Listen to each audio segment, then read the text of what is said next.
Hello and welcome once again to a weekly World of Tanks replay with me, Hijak, and today I am showing you a replay of my Udes 03 Swedish, and we are on the map of Kharkov.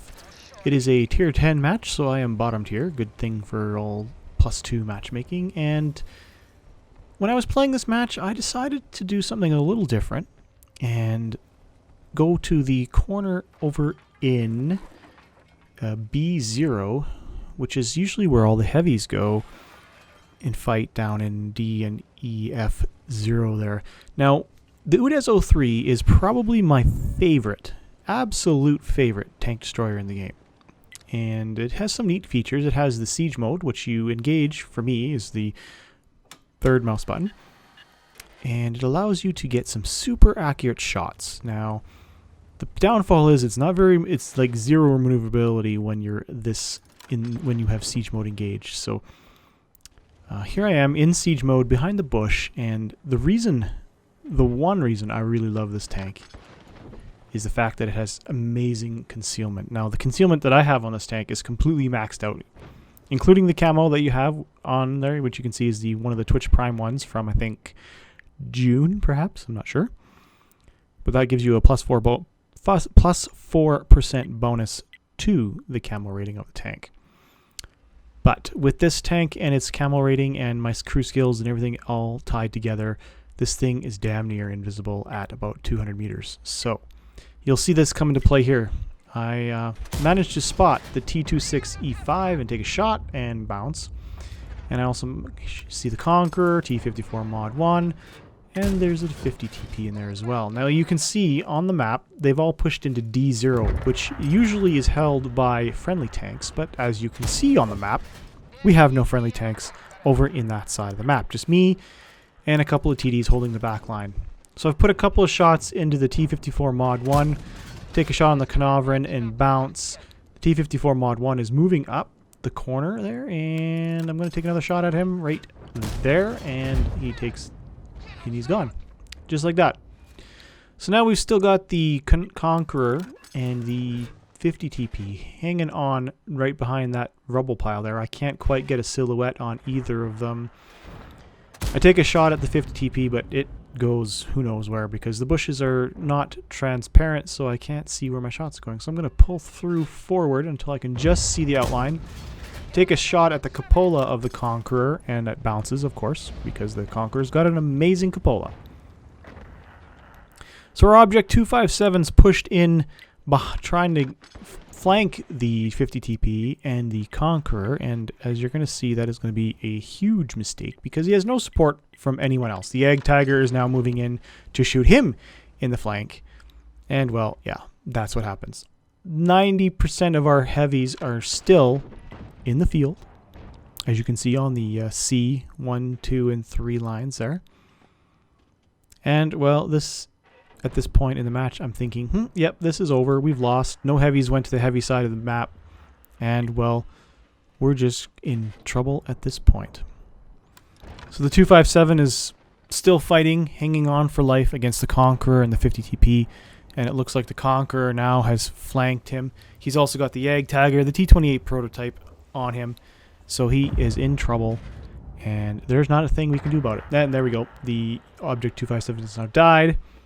The 50 TP and the Conqueror are still there, and I'm still hanging on in my corner. Now you must think, why am I still sitting in that corner? Why am I not pushing in or any of that stuff? Well, this is a tank destroyer. It has 0 armor. The only thing it has protecting it is its nice angles that you get in siege mode. And because of that, you don't want to get spotted, you don't want to get shot. So I tried a shot on the cupola of the 50 TP, I try a shot on the cupola of the Conqueror, and it goes wild. But the Conqueror only falls back a little bit and leaves his cupola still visible, so I'm going to take another chance.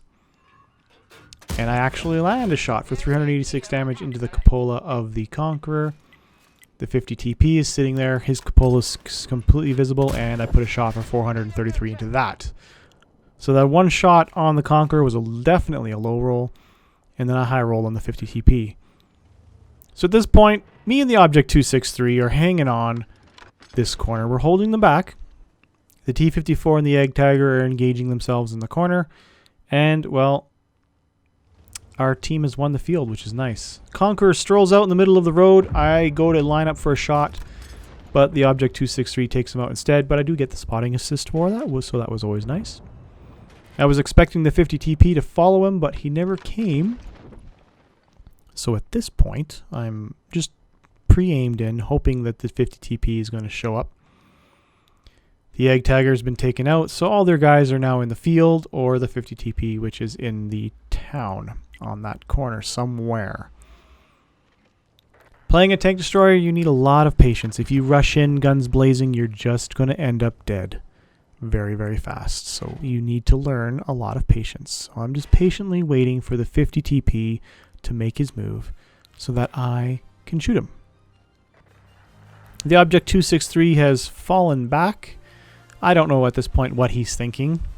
He's falling all the way back to the A line, leaving me alone to guard this flank, and, well, I spot the 50 TP, just as I was about to move and disengage siege mode. So now that I've spotted the 50 TP, and he's there, he got spotted, so he's fallen back, and he's just going to sit there now, and I'm pinging for help because, well, I can't take him on face first because I will get dead. He pops out and pops back because, again, he was spotted, so I'm hoping the Object 263 decides to make their way back over to this side of the map and help me take out these 50 TP. At this point, the field has handily won the entire side.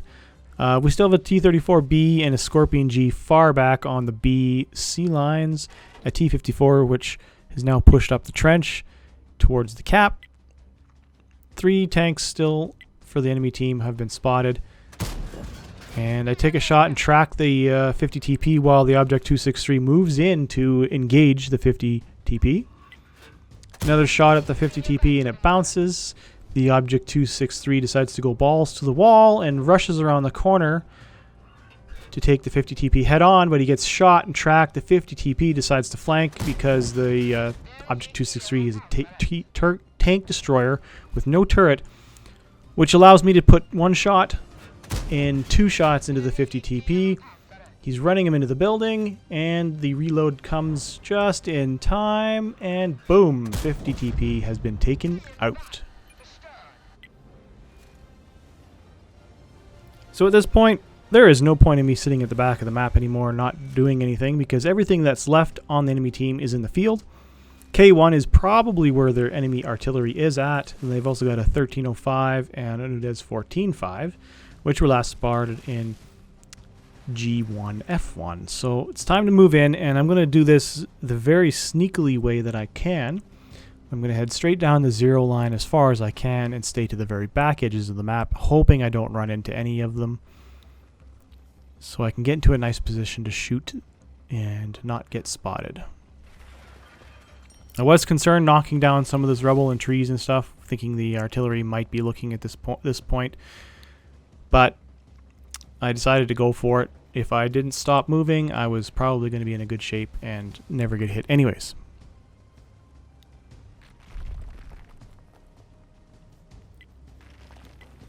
So some communication going on with the team. They're all pinging the map saying, okay, enemies are here, they should be moving here. I stopped in the bush thinking I was good enough, but then I decided that, you know what, I needed to push in more. I'd have a better angle on where they are by shooting down the K lines. So just cross this little bit of a dip and I'll be right at the enemy base, ready to go.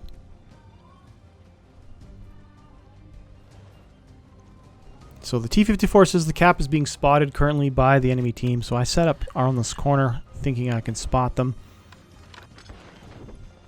But then I decide that it's better if I move into the cap and pressure them in order to make their positions known by moving. So there's this nice pile of snow and debris here that I can park behind, and I should be already safe. And there we go. There's the Udes 14.5 spotted on the hill. I'm going to try and get into a nice position to snipe him. But with the siege mode, it's a little bit clumsy because you have to 2 seconds delay to engage and 2 seconds to disengage. So I'm going to try here. He's fallen back to the houses. The T-54 goes to engage him. I'm not happy with my spot being so out in the open, so I'm going to move over to more behind the rubble. and then use the suspension to raise my turret, my gun up a bit, and position myself a little bit better. Yeah, let's try this again here. Move, reposition, still capping, siege mode engaged. Pull forward a bit. The Udes 14 pulls out of the buildings. I take a shot on him for 355. And he gets pushed out and he gets taken out by the object 263. He was coming up behind me and he parks right by the side. Right by the side of the pile. And the T92 HMC Tier 10 SPG takes him out with one shot. And of course, that one shot splashes me and removes all the cap points and tracks me and stuff. So then the T-54 engages the 1305, the French light tank autoloader, and quickly dies. And the remaining two tanks on our team, other than artillery, is the T-34B and the Scorpion G, who are still sitting back in C3.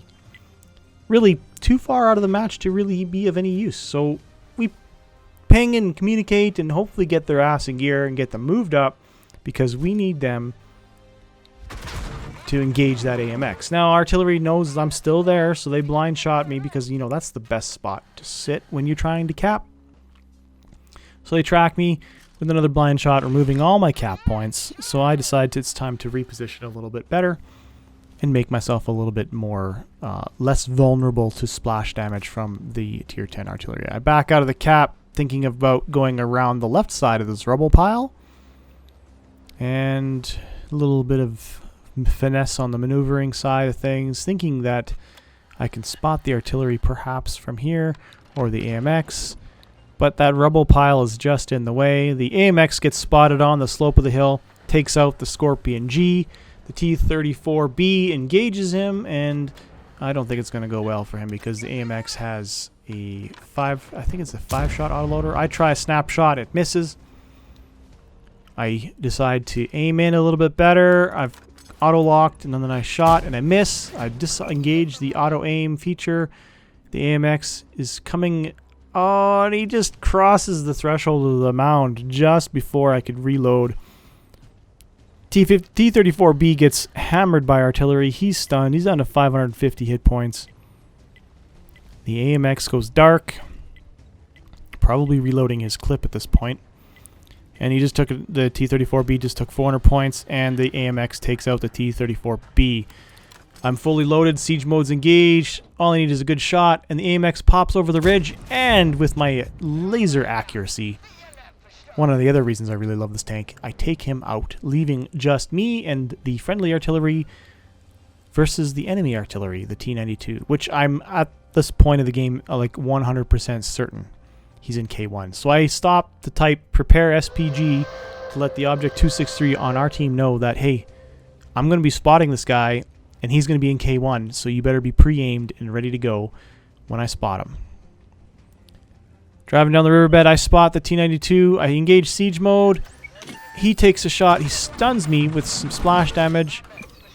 And I take a quick snapshot and it misses. And it's time to get in there. I've got about 30 seconds before the T-92 has reloaded. So here we go. I auto-lock right there. And I go to take a shot. I take a shot, take him at 6 hit points, and I ram him for the kill, but I die at the same time because he had 6 hit points. I had 349. And that's the way the physics work in this game.